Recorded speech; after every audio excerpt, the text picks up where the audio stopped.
नमस्कार, मैं हूं मृगेंद्र पांडे और आप देख रहे हैं विस्तार न्यूज। आज हमारी इस चर्चा को विस्तार न्यूज के सभी डिजिटल प्लेटफॉर्म पर आप एक साथ देख सकते हैं। चर्चा का विषय नक्सलवाद है। केंद्रीय गृह मंत्री अमित शाह छत्तीसगढ़ के दौरे पर आ रहे हैं। कुछ ही घंटों बाद वो छत्तीसगढ़ की राजधानी रायपुर में रहेंगे। उसके बाद उनका बस्तर में कार्यक्रम है। नक्सलवाद को खत्म करने के लिए अमित शाह ने जो डेडलाइन दी है, बस उसमें 179 दिन बचे हैं और इन 179 दिनों में क्या प्लान रहेगा, क्या नक्सलवाद खत्म हो जाएगा, नक्सली जिस तरीके से आत्मसमर्पण कर रहे हैं उसमें तेजी आएगी, सरकार का क्या प्लान है, विपक्ष इस पूरे अभियान को किस तरीके से देखता है, आज उसी विषय पर चर्चा करेंगे। चर्चा में हमारे साथ खास मेहमान हैं मुकेश शर्मा जी, जो भाजपा का पक्ष रखेंगे, डॉक्टर अजय नमस्कार जी। साहू जी कांग्रेस का पक्ष रखेंगे और हमारे साथ नमस्कार। वरिष्ठ पत्रकार के शर्मा जी हैं, जो पूरे मामले को लगातार पिछले 20-25 सालों से देखते आ रहे हैं। चर्चा की शुरुआत के शर्मा जी आपसे करूंगा, क्योंकि आप लगातार नक्सलवाद को देख रहे हैं। छत्तीसगढ़ में जब से राज्य गठन हुआ है उसके बाद से और करीब से देखा है आपने। क्या लगता है अमित शाह ने जो डेडलाइन दी है उस डेडलाइन पर नक्सलवाद खत्म हो जाएगा? निश्चित रूप से जिस ढंग से सेना के जवान आगे बढ़ रहे हैं और जो जगह धीरे धीरे खाली होते जा रहे हैं, नक्सल मुक्त क्षेत्र होते जा रहे हैं, वहां महत्वपूर्ण है विकास को पहुंचाना। और इन सब का श्रेय एक नीति और नियत के साथ जो डेडलाइन तय किया गया है कि हम 30 मार्च 2026 तक छत्तीसगढ़ ही नहीं पूरे देश को नक्सल मुक्त कर देंगे। ये एक बड़ी बात है, क्योंकि गृह मंत्री देश की यदि ये बात कह रहे हैं तो उस दिशा में काम भी बेहतर हो रहा है। देख रही है बड़े संख्या में आत्मसमर्पण हो रहे हैं, जो नहीं समर्पण कर रहे हैं बड़े लीडर मारे भी। जी आप बोलिए के शर्मा जी, आप बोलिए। बड़ी संख्या में नक्सली मारे भी जा रहे हैं और इसके साथ ही साथ जो आत्मसमर्पण नीति है वो भी एक बेहतर स्वरूप में छत्तीसगढ़ में नजर आ रहा है, जिसके चलते हुए देख लिए 103 नक्सली यदि आत्मसमर्पण करते हैं तो ये एक बड़ी बात है। इसके अभी कुछ दिन पहले आप देखे होंगे कि 71 नक्सलियों ने आत्मसमर्पण किया था। और ये सब पूरे मामले को लेकर जो है वहां पे निवेश की भी बात आ रही है। 962 करोड़ रुपए यदि निवेश के यदि वहां बात हो रही है, यदि ये सफलता होती है, 6,61,000 करोड़ के निवेश की बात कही जा रही है भाजपा सरकार द्वारा। यदि इसमें से 1 लाख निवेश भी यदि छत्तीसगढ़ में होता है तो दशा और दिशा दोनों बदल जाएगी। और बस्तर के विकास की जहां तक बात है तो बस्तर में जो पर्यटन की संभावनाएं हैं, सिंचाई के लिए लगातार वहां पे देखिए महानदी से इंद्रावती नदी को जोड़ने की बात कही जा रही है। इन सबको लेकर के साथ ही साथ सिंचाई सुविधा बोधघाट परियोजना यदि पूरा किया जाता है केंद्र सरकार, उसके साथ ही रेल लाइन बिछाने के बाद आज तक राजधानी से जगदलपुर जाने के लिए आपको टिटलागढ़ होके जाना पड़ता है। अब यदि ये रेल लाइन जगदलपुर रावघाट पूरा हो जाता है तो निश्चित रूप से एक दूरी कम हो जाएगी और वह बस्तर के विकास के लिए और वहां पर जो व्यापार बढ़ना है उस दृष्टि से भी। और इसके साथ ही एक बात और कहूंगा, पशुधन विकास की दृष्टि से तमाम विकास की जो बातें की जा रही है, फूड प्रोसेसिंग प्लांट वगैरह की, मुझे लगता है केंद्र सरकार का जब ध्यान आ रहा है तो आकांक्षी जिलों के माध्यम से पैसा आया, जनमन योजना का पैसा आया, राज्य सरकार की ओर से विभिन्न योजनाओं में पैसा दी जा रही है, महतारी वंदन को लेकर के कह सकते हैं, किसानों को जो 3100 रुपए मिल रहे हैं, तमाम प्रकार के जो सरकारी प्रयास हो रहे हैं इससे इंकार नहीं किया जा सकता। लेकिन जो कांग्रेस का है कि जी मुकेश शर्मा जी आपके पास आऊंगा। के शर्मा जी ने बहुत सारी बातें कही, उन्होंने विस्तार से बताया कि क्या क्या बस्तर में हो रहा है। लेकिन मेरा सवाल आपसे यही है कि क्या जो अमित शाह ने डेडलाइन दी है उस पर पूरा हो जाएगा, और पूरा होने के बाद क्या लगता है बस्तर बदल जाएगा, बस्तर देश के लिए एक रोल मॉडल के रूप में बीजेपी सरकारों के लिए रहेगा? बिल्कुल बिल्कुल। देखिए पांडे जी, निश्चित रूप से हमारा संकल्प भी यही है कि नक्सलवाद को समाप्त करके बस्तर का विकास होना चाहिए। बस्तर में प्रचुर संभावनाएं हैं, चाहे वो पर्यटन की हो, चाहे कि वहाँ के मिनरल्स को निकालने की बात हो, चाहे फिर बस्तर के अंदर में शिक्षा और रोजगार के लेके काम करने के लिए हो, अनेक अवसर है। और इसके पीछे मूल ध्येय यही है कि जो संकल्प अमित शाह जी ने लिया है कि 31 मार्च 2026 तक हम पूरी तरीके से नक्सलवाद से मुक्त करेंगे बस्तर को, छत्तीसगढ़ को और पूरे देश को। और मुझे तो लगता है कि 31 मार्च 2026 के पहले भी जिस हिसाब से आत्मसमर्पण चल रहा है और आत्मसमर्पण एवं पुनर्वास नीति 2025 के हिसाब से अभी तक लगभग 1890 नक्सलियों ने आत्मसमर्पण किया है, 1100 लोगों को गिरफ्तार किया गया है, वहीं 289 लोग को मारा गया है, 282 लोगों नक्सली मारे गए हैं। तो लगातार आप देखेंगे नक्सली और नक्सलवाद घुटने पे है, उन्होंने घुटना टेक दिया है और बहुत जल्द, मैं तो कहता हूं कि बहुत जल्द अब नक्सली भी नक्सलवाद छोड़ के मुख्य धारा में आने को तैयार होंगे। और सरकार की पूरी जिम्मेदारी इस चीज के, सरकार इस चीज को लेके गंभीर है कि कैसे उनके पुनर्वास को लेके योजनाबद्ध तरीके से, जिस हिसाब से अभी जो आत्मसमर्पण जो कर रहे हैं उनको प्रोत्साहन राशि के रूप में 50,000 रुपये देना और आगे भी उनके पुनर्वास नीति, पुनर्वास योजना के देखरेख के लिए जिला स्तर पर, डिवीजन स्तर पर नोडल अधिकारी नियुक्त किए जा रहे हैं ताकि इनके पुनर्वास में कोई दिक्कत ना आए और इनको पुनर्वास के तहत जो सरकारी और सहकारी विभागों में रोजगार के अवसर दिए जाएंगे। इन सब चीजों को लेके कहीं ना कहीं नक्सलवाद को समाप्त करने के दिशा में सरकार आगे बढ़ी है और सफलता निश्चित रूप से मिलेगी। सरकार की कोशिश है, सरकार बहुत तरीके की। लेकिन अजय साहू जी, आपके पास आऊंगा। लगातार पिछले 2 साल में बीजेपी ये दावा कर रही है कि नक्सलवाद खत्म हो रहा है और बड़े पैमाने पर आत्मसमर्पण हो रहा है। क्या आप लोगों को भी ये लगता है कि अमित शाह का जो लक्ष्य है, जो उन्होंने डेडलाइन तय की है, उस डेडलाइन तक नक्सलवाद खत्म हो जाएगा? और अगर वो खत्म होता नजर आ रहा है आपको, तो कांग्रेस पार्टी का क्या स्टैंड रहेगा? देखिए मृगेश जी, निश्चित तौर पर कांग्रेस पार्टी का स्टैंड यह है कि बस्तर जो है वो नक्सल मुक्त हो। हम तो ये चाहते हैं कि नक्सलवाद का जो जहर जो बस्तर में फैला हुआ है उसको किस तरीके से समाप्त किया जाए। और नक्सलवाद का सबसे बड़ा दंश अगर किसी ने झेला है तो कांग्रेस पार्टी ने झेला है। अपनी फ्रंट लाइन की लीडरशिप को हमने खोया है। तो हम तो निश्चित तौर पर ये चाहते हैं कि नक्सलवाद समाप्त हो और सरकार की उस दिशा में हम सरकार के साथ भी होते हैं।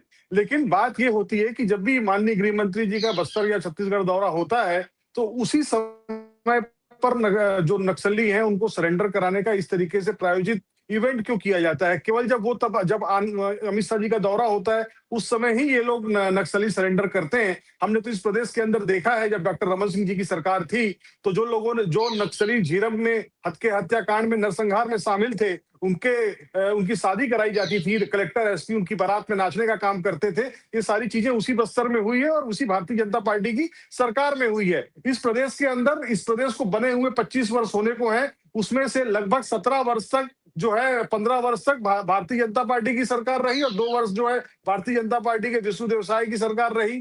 3 वर्ष अजीत जोगी की सरकार में नक्सलवाद 3-4 ब्लॉकों तक सीमित था, जो 15 वर्षों में डॉक्टर रमन सिंह जी के समय 18 जिलों तक फैला।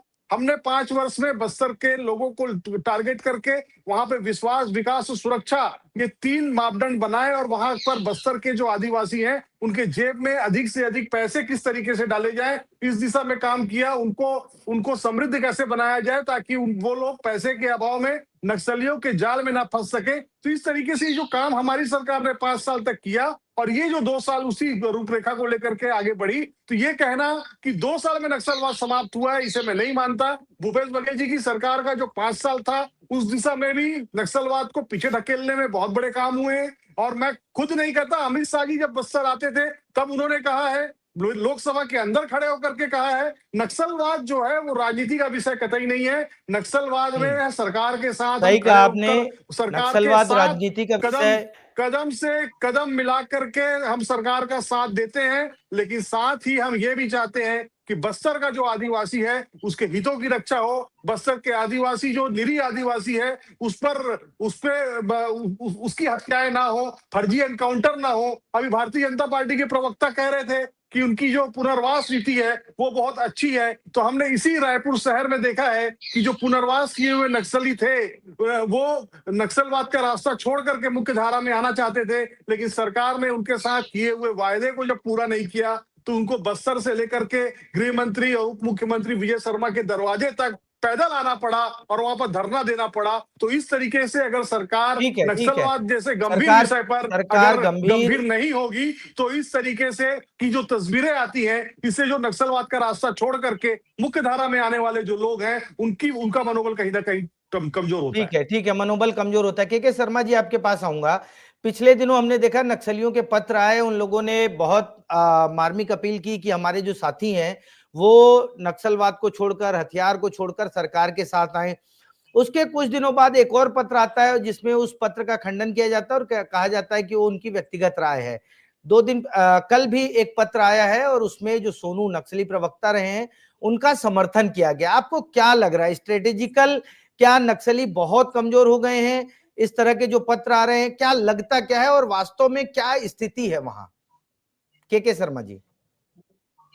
महत्वपूर्ण बात यह है कि जब बड़े लीडर जो मारे जा रहे हैं उसके साथ ही बड़ी संख्या में जब आत्मसमर्पण हो रहा है तो इंटेलिजेंट भी मजबूत हो रहा है। जो आत्मसमर्पित कर रहे हैं उनके माध्यम से लीडरों की जानकारी मिल रही है और एक दबाव बन रहा है। तो कहीं ना कहीं नक्सली संगठन, माओवाद जो संगठन है उसमें कहीं ना कहीं एक फूट आपको देखने को मिल रही है और इस फूट का लाभ ही महत्वपूर्ण है कि सरकार इसका लाभ उठाए और जो बड़े नक्सली लीडर हैं उनको घेरने के लिए रणनीति बनानी चाहिए। जिस तरह समय कम है, बड़े लीडर जब पकड़े जाएंगे आत्मसमर्पण के लिए, यदि वो आते हैं या मारे जाते हैं, तो मुझे लगता है कि आम आदिवासी जो वहां पे कहीं ना कहीं भटक गए हैं, कहा जा सकता है नक्सली माओवाद विचारधारा से जुड़ करके, तो उनको एक आत्मसमर्पण के लिए एक प्रेरणा मिलेगी और मुझे लगता है कि आत्मसमर्पण ही ज्यादा बेहतर रास्ता है। क्योंकि आज जो आदिवासियों के हितों की बात कांग्रेस कहती है कि आम आदिवासी ना मारे जाए, तो आत्मसमर्पण नीति के तहत इनको जो सुविधा मिल रही है उसका सही ढंग से क्रियान्वयन की बात जो कांग्रेस कर रही है विपक्ष के नाते,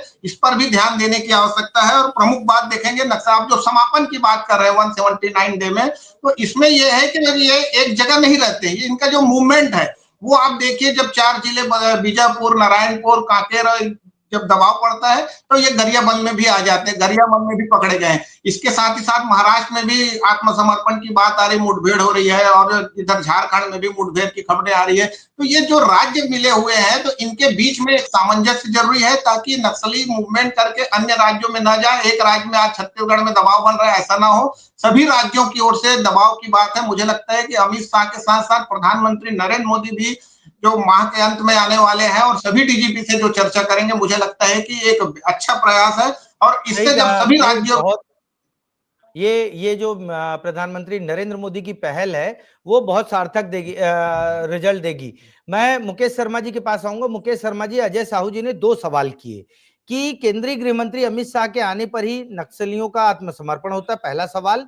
और दूसरा, फर्जी इनकाउंटर न हो, आदिवासियों को प्रताड़ित न किया जाए, ऐसी कोई व्यवस्था। इन दोनों सवालों का जवाब दे दीजिए, फिर चर्चा को आगे बढ़ाएंगे। देखिए, कहीं ना कहीं कांग्रेस पार्टी का ये पहला अवसर नहीं है। ये जब बड़ी संख्या में नक्सलियों का इनकाउंटर हुआ था, ये तो उसमें भी प्रश्न चिन्ह लगा रहे थे। जब इनकाउंटर हुआ उसके बाद कांग्रेस पार्टी ने प्रश्न चिन्ह लगाया, नक्सलियों ने कहा कि इतने इनकाउंटर हुए हैं, तब जाके चुप हुए थे। और ये कभी भी इनकी स्पष्ट नीति नहीं रही है नक्सलवाद को लेके, ना नीति रही, ना इनके नेता रहे और ना कहीं ये उसमें इम्प्लीमेंट किए हैं। आप देखिए, जब नक्सलवाद शुरू हुआ, ये पुरानी बात कर रहे थे, नक्सलवाद शुरू हुआ बंगाल से। उस समय भी बंगाल में कांग्रेस पार्टी की सरकार थी, वहां से नक्सलवाद आंध्र प्रदेश तक आया, वहां भी कांग्रेस की सरकार थी। ये बता रहे थे कि छत्तीसगढ़ के अंदर में हमने खोया। झीरम घाटी की जब घटना हुई, केंद्र में इनकी सरकार थी। उस टाइम केंद्र ने क्या नीति बनाया नक्सलवाद के को समाप्त करने के लिए, नक्सलवाद के उन्मूलन के लिए? कोई स्पष्ट नीति कभी कांग्रेस पार्टी की रही नहीं नक्सलवाद को लेके। वहीं दूसरी तरफ भारतीय जनता पार्टी का हमने आत्मसमर्पण, पुनर्वास नीति, नियत नेल्लानार ये बनाया और लोगों ने एप्रिसिएट किया। लोगों को जो लाल आतंक का भ्रम था उससे बाहर आए, लोगों में आशा की किरण जगी, लोगों को विकास दिखा। इसकी आवश्यकता है, लोगों में विश्वास की जरूरत है, तब जाके बात बनती है। और वो यही कारण है कि आत्मसमर्पण का सिलसिला लगातार जारी है और ये आत्मसमर्पण आगे भी होने वाले हैं। यही कहीं ना कहीं इसी रूप में ये नक्सलवाद का खात्मा होने वाला है। लेकिन ये कह तो जरूर रहे हैं अजय जी कि इसमें राजनीति नहीं होनी चाहिए, और वो ये भी कह रहे हैं कि नक्सलवाद नहीं होना चाहिए। ये दोनों अच्छा है, लेकिन कहना कुछ और करना कुछ। ये नक्सलवाद के एनकाउंटर पे सवाल उठाएंगे तो ये बात बनेगी नहीं। नक्सलवाद के खिलाफ यदि भारतीय जनता पार्टी का कोई योजना चल रहा है तो उसके ऊपर में प्रश्न चिन्ह उठाने का सवाल नहीं आना चाहिए। लगातार भारतीय जनता पार्टी की दोनों सरकार, केंद्र की सरकार और छत्तीसगढ़ की सरकार, कैसे नक्सल मुक्त छत्तीसगढ़ को किया जाए और बस्तर को विकास के मूल धारा में जोड़ा जाए, इसको लेकर सरकार गंभीर है। और ये अजय जी, मुकेश जी का कहना है सरकार गंभीर है, लेकिन कांग्रेस पार्टी कहती तो है नक्सलवाद के खिलाफ जो है हम साथ हैं, लेकिन सवाल भी खड़े करती है, चाहे इनकाउंटर का हो या आत्मसमर्पण का। अजय जी, क्या मृगेन जी, क्या इस प्रदेश के अंदर बस्तर में मड़कम हिड़वे का फर्जी एनकाउंटर नहीं हुआ?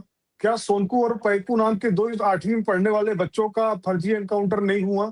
तो इस तरीके की घटनाएं जब हमने देखी है इस प्रदेश के अंदर, तो विपक्ष में होने के नाते हमको बस्तर के आदिवासियों की भी चिंता करनी है। और बस्तर की खूबसूरती वहां भाई आईडी ब्लास्ट में कितने बच्चे मरे हैं, जरा उनका भी याद कर लीजिए। कितने छोटे छोटे बच्चों को बच्चे आईडी ब्लास्ट में मरे हैं, कितने निर्दोष लोगों का जान गया है आईडी ब्लास्ट के अंदर में। बात सुन लीजिए मुकेश जी, तो कहीं ना कहीं थोड़ा धैर्य रखिए, थोड़ा धैर्य रखिए। कितने दिन तक आप बंगाल से शुरू हुआ नक्सलवाद बोलेंगे?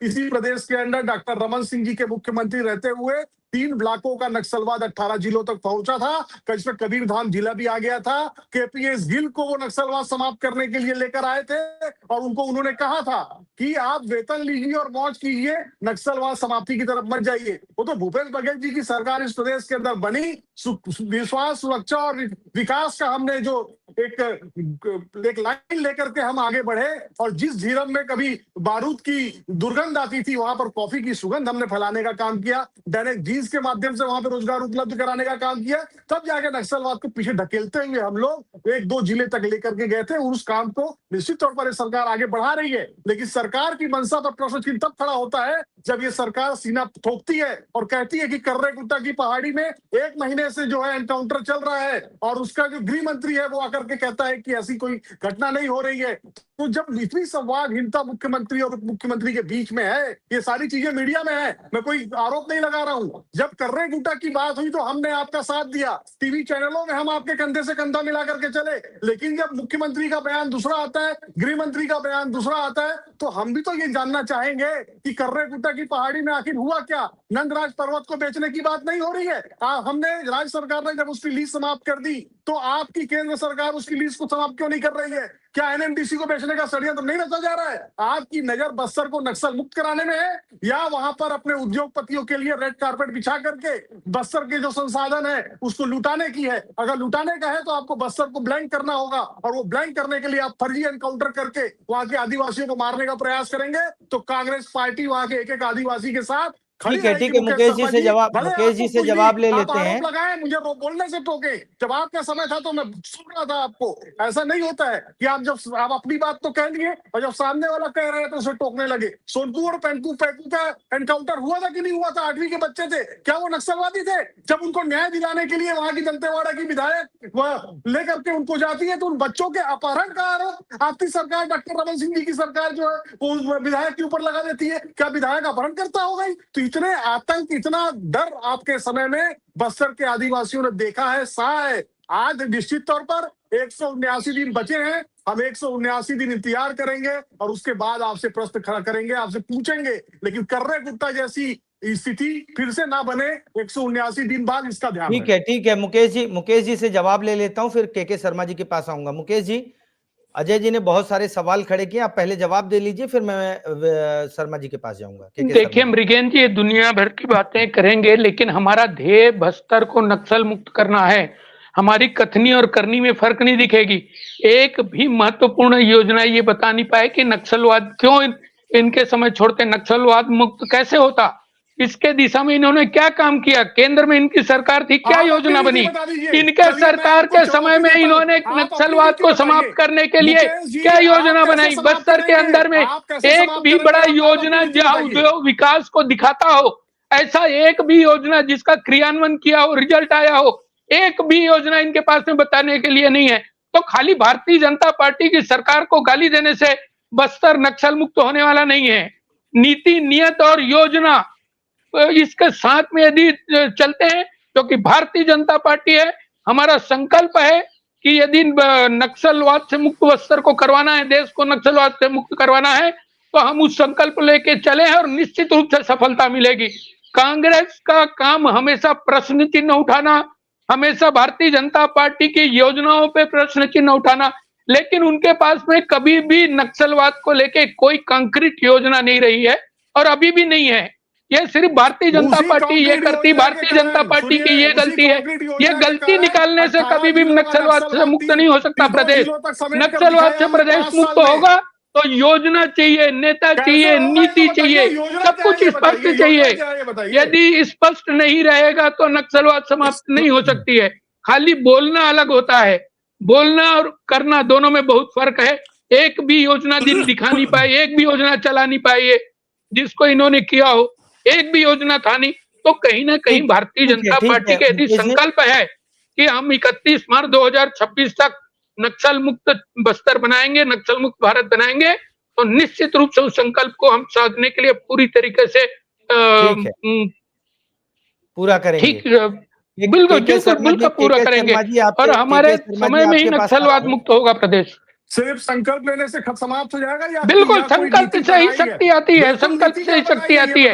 यदि आपके पास योजना नहीं होगी, यदि आपके पास संकल्प नहीं होगा तो क्या करेंगे आप? नक्सलवाद को समाप्त करने की बिल्कुल स्पष्ट नीति है, पुनर्वास नीति स्पष्ट है, नियत नीला नार स्पष्ट है, नियत नीला नार स्पष्ट है, पुनर्वास नीति स्पष्ट है। मैंने आपको बताया है अभी। धरना दे रहे हैं, वो धरना कौन दे रहे हैं? नक्सल मुक्त करना हमारा उद्देश्य है, हमारी योजना है, हम और उसमें काम कर रहे हैं। आपकी नीति क्या है यही तो बताइए ना, छत्तीसगढ़ की जनता जानना चाहती है कि आपकी नीति क्या है। नक्सल अरे आत्मसमर्पण पुनर्वास नीति 2025 पढ़ लीजिए, आप पढ़ लीजिए आत्मसमर्पण और पुनर्वास नीति 2025। अरे भाई अब बिल्कुल पढ़ लीजिए, आप बिल्कुल पढ़ लीजिए। आत्मसमर्पण पुनर्वास नीति 2025 स्पष्ट है, पूरा स्पष्ट है। यह तो आपके जानकारी में नहीं है, आपके जानकारी में नहीं है। मैं तो बता रहा हूँ, आत्मसमर्पण और पुनर्वास नीति 2025 है, आप पढ़ लीजिए। नियत नीला नार को पढ़ लीजिए, नियत नीला नार को पढ़ लीजिए आप। अरे नियत नीला नार को पढ़ लीजिए, कैसे निपटेंगे पूरा स्पष्ट हो जाएगा, पूरा स्पष्ट नियत नीलन और हमारी योजना क्या पढ़ लीजिए उसको। अजय जी मुकेश जी, ठीक है अजय जी मुकेश जी, चर्चा को आगे बढ़ाते हैं। के शर्मा जी के पास आऊंगा। अमित शाह का 2 दिवसीय दौरा है। के शर्मा जी, आप थोड़ा उसको संक्षिप्त में बताइएगा कि इन 2 दिनों में क्या अमित शाह कुछ बड़ा रोड मैप बना रहे हैं, और जिस तरीके से वो पहली बार देश के पहले गृह मंत्री होंगे जो मुरिया दरबार में शामिल हो रहे हैं, उसका क्या इम्पैक्ट पड़ेगा बस्तर के लोगों में और बस्तर की पॉलिटिक्स में? के शर्मा जी। लोगों में लोकतंत्र के प्रति विश्वास जगाना और विकास और विश्वास के माध्यम से, और जो सुशासन की बात भाजपा कर रही है इसके माध्यम से लोगों में एक विश्वास पैदा करना, खासकर जो कांग्रेस कह रही है कि आम लोगों की भलाई की बात, आम लोग ना मारे जाए, जिस तरह से शिक्षा दूतों की हत्या वहां पे की गई है नक्सलियों द्वारा, इस तरह से घटना ना हो। जो नक्सली जो महत्वपूर्ण बात का आप कहेंगे, जो पीड़ित लोग हैं उनकी सुरक्षा की बात अमित शाह मेरे ख्याल से लगता है उस समय बात कर सकते हैं, क्योंकि ये लोग पुलिस के मुखबिर के नाम पर के नक्सली जो है जो आम लोगों की हत्या कर देते हैं, जैसे शिक्षा दूतों की हत्या एक बड़ी घटना हुई, 9 शिक्षा दूत मारे गए हैं।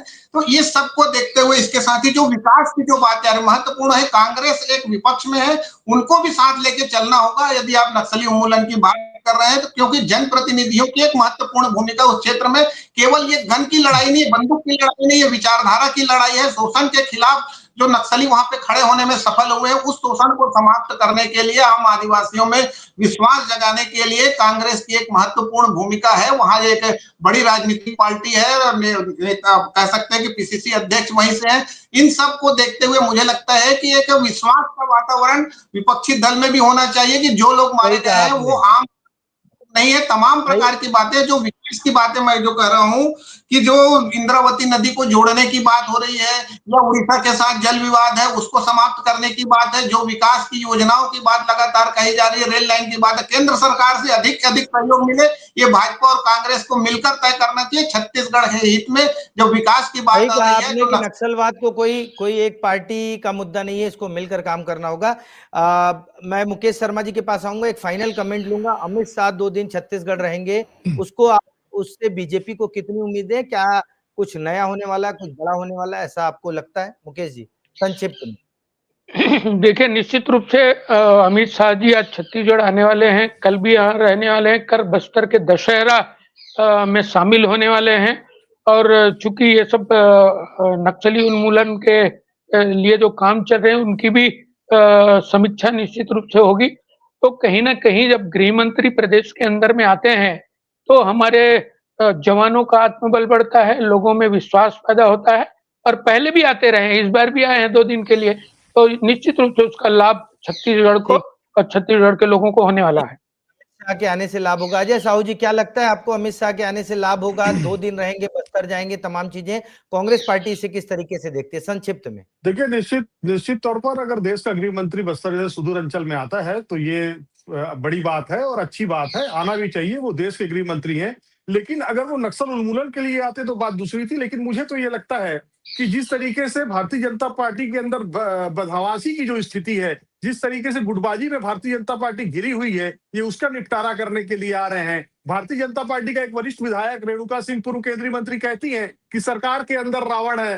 तो ननकी राम कंवर जी जो है वो कलेक्टर के सामने खड़े रहते हैं और बोलते हैं कि हम धरना देंगे, उनको नहीं हटाया गया, उनकी बात नहीं सुनी जा रही है। वरिष्ठ जो विधायकों की सूची है उनको मंत्रिमंडल में स्थान नहीं दिया गया, कांग्रेस से गए हुए लोगों को मंत्री बनाया गया। तो भारतीय जनता पार्टी के अंदर जो ये सब जो गड़बड़ झाला चल रहा है, मुझे ऐसा लगता है कि उन सारे लोगों की क्लास लगाने आ रहे हैं। और मुखौटा जो है वो नक्सलवाद है, बल्कि इनकी मंशा तो ये है कि कांग्रेस, भारतीय जनता पार्टी के अंदर की लड़ाई जो है वो किस तरीके से समाप्त की जाए। क्योंकि इस प्रदेश के अंदर जो संवैधानिक संकट है, महामहिम राज्यपाल को जिलों में जाकर के बैठक करनी पड़ रही है, ये कोई छोटी बात नहीं है। ये दर्शाता है कि भारतीय जनता पार्टी की सरकार में रावण कहा जा रहा है, सब कुछ ठीक नहीं चल रहा है, उसे ही निपटाने ही आ रहे हैं।